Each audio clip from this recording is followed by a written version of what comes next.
Well, hello there. It is I, your one and only Mystic Lady Z. It is Tuesday, June the 25th at 8:31 a.m. I was trying to say 7 because that's what my time number says, an hour early, so okay. We have Whitney Houston and CC Winers. Count on me playing on the radio. Okay, so this is what I was just thinking about. I was just listening to a YouTube video. Esther Hicks. I haven't listened to her in years. But this is something she said, and I'm like, fuck, you right. Let me see, can I find it first? It was so, I mean, I know this, but sometimes I get lost in translation of how they explain stuff to people, and then I get so discombobulated. I'm like, shit, what was the word? What am I trying to say? But anyway, I got a lot written down, but this is the most important piece of it all. And I got at the top, it says I see. It says control opposition, predictive programming, and limiting beliefs. Then I got RAS, which means reticular activating system. That is when you are aware of something. Let me rephrase that. That's when you keep seeing something that you would like to wear or that you would like to purchase. The example that I use a lot is like if you want this car or you just purchased this car, you would see that car more than you normally would now because you got the car, something like that. That's the reticular activating system. It's like your awareness is more focused on particular things now because you want it or you got it, one or the other. Okay, that's the reticular activating system. But I think I'm gonna go ahead and read this whole thing. What it says. It says life is supposed to be good for everyone, and when it isn't, something has gone terribly wrong. And the thing that has gone wrong is that a perspective has been developed or orientation, and it has been practiced to the point that the other evidence can't come in.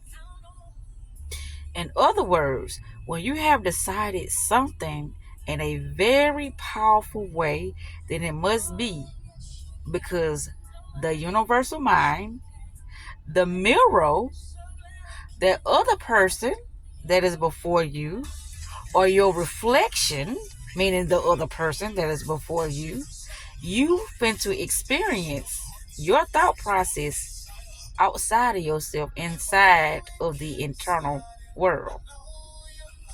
I don't know why I said inside. I guess because we're supposed to be inside the earth or whatever. Maybe we are inside our own minds and we don't even know it, but that's why this simulation is tricky, because it can seem like we are in something else when we can. That's neither here. I'm gonna finish reading. Okay, it says, I'm gonna read the whole thing. In other words, when you have decided something in a very powerful way, then it must be because the universal mind, which I would have said that law of attraction, your attention and focus will always present to you exactly the package, meaning the system, meaning the ideas that you are practicing all day, every day, the thought processes. When someone is articulate and accurate as they are in their perception, meaning their opposing point of view, meaning whatever that you say you want, and you feel like that you are in agreement with whatever this thing is, or you feel like that you're not a, how can I say this, a difficult person to get along with. I don't want to say difficult, but you feel like you ready for whatever it is you ask for. I'm gonna just say that when you feel like you're ready for what you are asking for, but it's still some things that you got to learn about yourself, or it's still some things that you haven't gained clarity about when it comes to the things you want to experience in your life, and you still behave in a certain manner, or you still have thought processes that was giving you results that you normally don't want, that's you opposing your point of view. So if something comes in your life and you are opposing it, but you say you are wanting it, then that means you're not ready for what you said you was wanting. That's all that meant. You're not ready. But it's okay, because that don't mean you're a bad person. It's a lot of things that people just ain't ready for, you know? But they put age as this all be all. Now I'm an adult now. I got freedom and, I can do this. I ain't got no restrictions. Okay, but the thing is, if your mind don't know how to process the information, meaning what's before you, is this my future wife? Have I sat down with myself and wrote down my bucket list of my goals, my desires?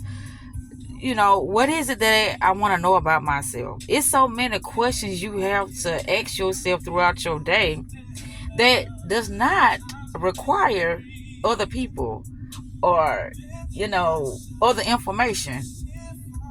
It just requires you.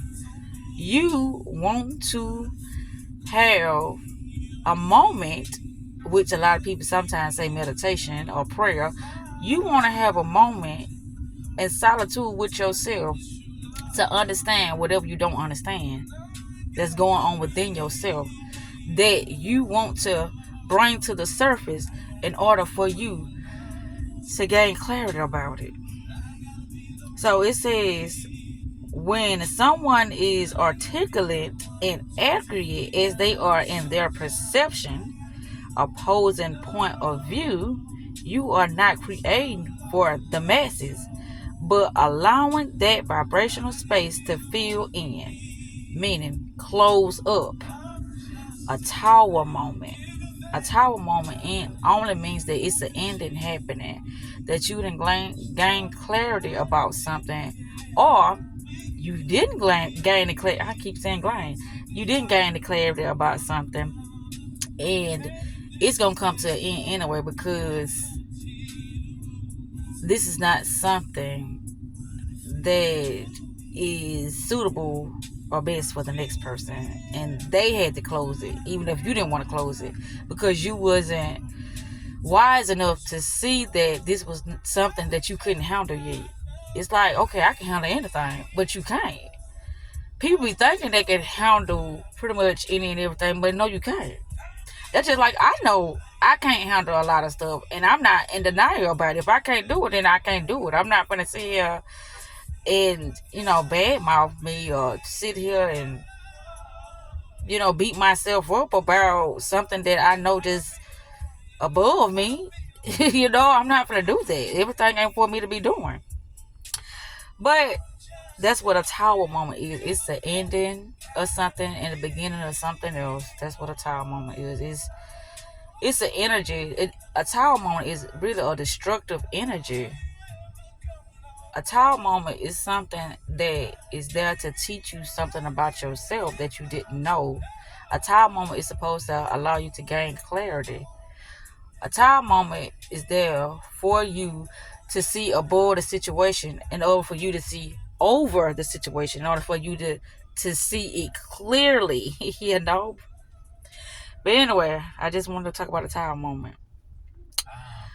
But what it was saying, it's like, it says you are not creating for the masses. So what that means is, as a individual, you cannot think for other people, the masses. You can't think for the masses. You're not creating for the masses. You're creating for yourself. So when you see something going on, such as some type of violence or something like that, everybody has to answer to their own energy. That's what's happening. And I know I done made a video about this before. It seems harsh, but due to, you know, your awareness of self, the consciousness that you are making decisions from, this is how you are getting the results you are getting in life. But people will say like the devil is against us, or God is with us, or something like that. I like using certain words because it makes me feel powerful, or it puts me in a positive mind state. Not that it's the word, but it's the way it's making me feel. You see what I'm saying? But you'll say, well, it is the word, because if it wasn't the word, then that's just like bitch. I love bitch. I like to use, you know, how they say it. I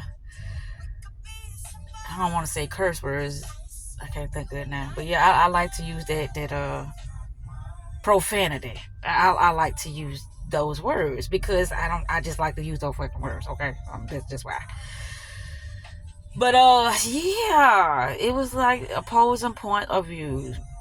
Because when I was watching the video, this guy, this white guy, he had all these questions about why is genocide happening, why are all these wars happening, why is all this violence happening, why are so many evil people out here? Because of their perception. And a lot of times it's the conditioning of your past, meaning your childhood, that shaped it and molded you to be the person you are today. But you like, well, you ain't lived my life. I have been through so many things in my life. I've been the Kragan or the monster, a few times in my life, but I didn't like how that felt on me. I didn't like that. Because, me growing up, I always been a loving and caring person. I just didn't know that I couldn't give it to everybody. And that's what allowed so many aha moments or so many mishappenings, which turned out to be a blessing in disguise. That's why I became the person that I am now, because of the things that I was going through when I was younger. And I know that's where a lot of things streams from when it comes to a person's perception and their consciousness and their behavior and their emotions. It's just how they look at other people, the things they want in their life, how they treat people. All these things play into perspective when it comes to why a person is the way they are. But a lot of times they're not aware of it. They're just thinking that it's natural. They're just thinking that they have to be that way because of, the way people have treated them. But everybody always have a choice. And, a person will say, well, a person in prison ain't got a choice. But it's how you look at the situation. I don't want to linger in that too long because I've never been to prison, but I watch movies about it. So that's why I wanted to talk about that. Or I wanted to mention that, not talk about it. But that's what it says. So you're not creating for the masses, but allowing that vibrational space to fill in. So it's like, if you got an opposing point of view, you allowing that vibrational space to fill in, to close up. Because when something is opposition, they're just like, what can I say? You can have two negative people coming together, and then they will be wondering why things are happening within their relationship, because neither one of them is aware that something is happening in their relationship due to how they are thinking when it comes to the other particular or the significant other. They're not aware of it. It's like, well, I see my mama do it, or this the way my granddad and my grandma did it, or this how my friends and them do it. But somehow they is successful, or they happy in their relationship. But how do they know that? They don't know that. All they know is this is what people are doing, and it seems like they happy, so they're gonna continue to do it because they're not aware of this is not something that's best for them. Whoever, either person, they're not aware that this is something that's not best for them. Anyway, I don't know what's happening in this video because I can see that it's just not me trying to explain stuff. It's just not going the way I want it, but it's okay. We're gonna keep on moving. That's what we're doing. But yeah, it says you are not creating for the masses, but allowing that vibrational space to fill in more easily because you cannot be a vibrational match to something without perpetuating it. When you focus upon the opposite of being a powerful being, then it is logical that you feel the way you feel. Your perspective is always valid. Your desire is different than the reality you are describing. You are the creator of your own